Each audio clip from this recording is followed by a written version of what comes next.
or somewhere on a market in India or wherever it was. And that amused him, and he had it standing on shelves all over the place, in his studio and in the other rooms of the house. Do you have any particular memories on some of the objects here on the shelf? Oh, well, the head we got in London accidentally, shortly after we came here. He said that the part of the world he belonged to and was interested in and was at home in were the limits of the old Roman Empire, which means Europe, England and southern Scotland, and North Africa all around the Mediterranean and Middle East. And that's where he liked to go. He traveled all over the world, and wherever he went, he immediately set up an easel, got canvas and paint, and painted portraits of the cities or portraits of the countryside where he lived. That's what accounts for those many beautiful cityscapes that he painted of London, of Vienna, of Paris, of Hamburg, of Ravenna, of all the other places. He did both. He did portraits and landscapes. It's always easier for a painter to paint the face of a city than the face of a sitter. The city sits still. She sits there and is waiting to be painted. The sitter has to be made an appointment with and has to be told to hold a certain pose and whatnot. I think that's also the reason why many artists do self-portraits, because it's the easiest thing to be your own model. When he came to this country during the war, he took up coloured pencils as a medium and did a lot of sketches. He loved to go to the academia and to draw with sketchbooks, to make for himself coloured chalks with coloured pencils, drawings of works of art. I mean, he did it in Florence and he did it in many other places as well, in Greece as well. And that was an enormous pleasure for him, because it had no other purpose than for him to really take the time to look at certain objects which he admired very much, very exactly. He could be moved to tears by suddenly realizing or finding himself suddenly in front of a work of art which struck him suddenly, although he knew it very well from before. He liked to work in a room and not in a factory, in a sort of bare room. He liked to have a rug, and he liked to have his little objects, and he liked to have books in it and everything. I mean, and quite normal furniture. He needed, of course, a solid easel. That was certainly necessary. But he liked to have an old table, which was not perhaps the most comfortable writing table, but he liked it because he liked what it looked like.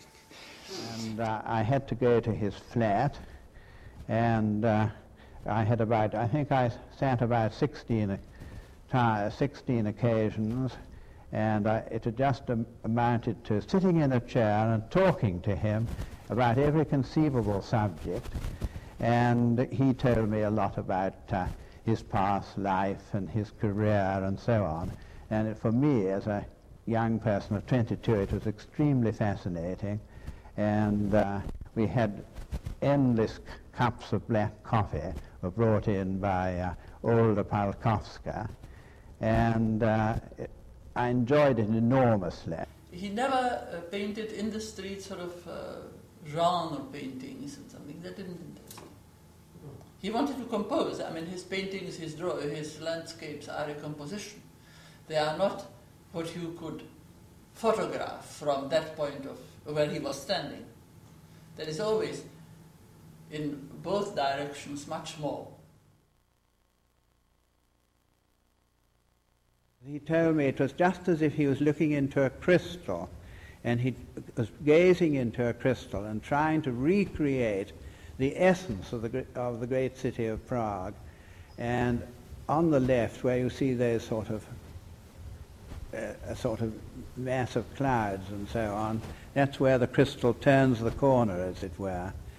And it's something that he imagined, that he evoked by looking into a crystal, the essence of the city of Prague.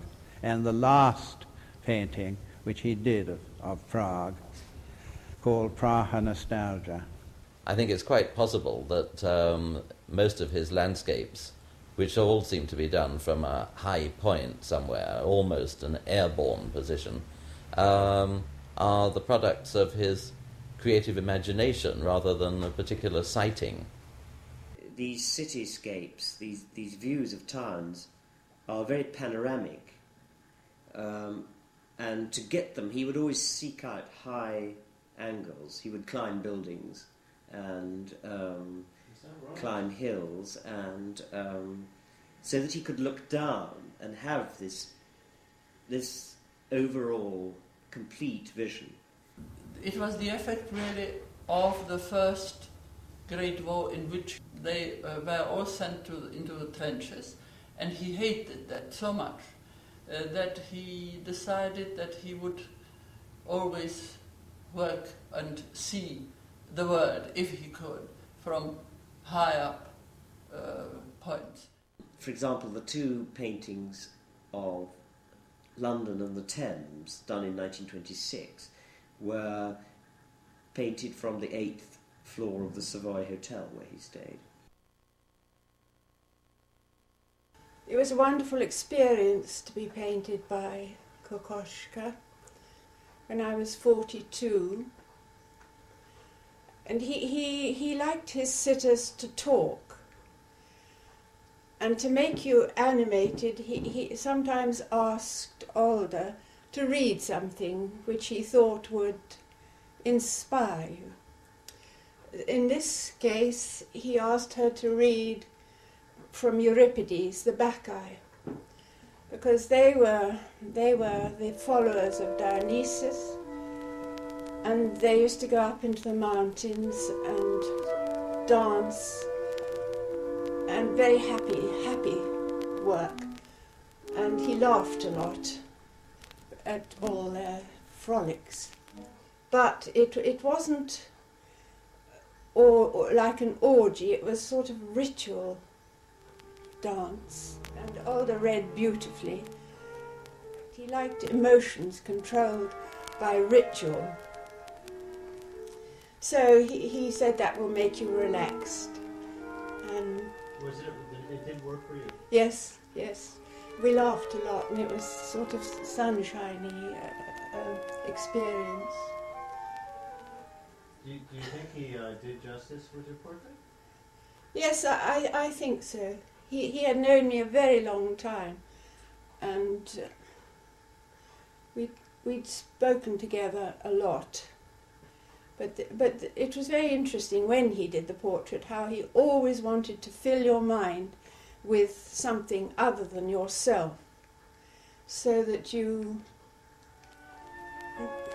had lively thoughts. He gets your character, and he gets something that you grow into. I remember when he'd finished, he said, "There you are, try to be like him," which I have really ever since. You were permitted to move around? Yes, he liked you to move around and talk, and you didn't have to sit statically at all. The arm, the leaning on your hand, was a common composure for you? Yes, it is. I have other portraits done with the same. Perhaps it's a thinking person. It was a lovely afternoon every time. It was the summer. I had about 6 sittings, and they were always full of light, and there were roses in the garden, and then this lovely reading about Greece. So it was a magic sort of time.